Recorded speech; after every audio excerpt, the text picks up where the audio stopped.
ఆకలితో చచ్చిపోయినా అడుక్కోని మాత్రం అడుక్కోను. మరి డబ్బులు రావాలంటే ఎలా? అన్నా,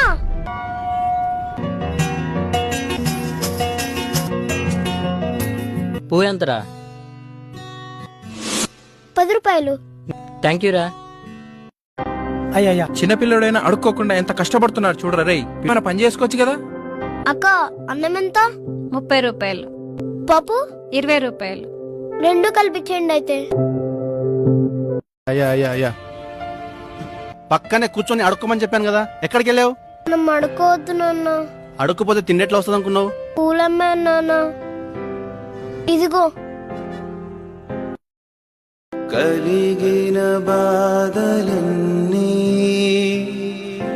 కదలకు చేరువై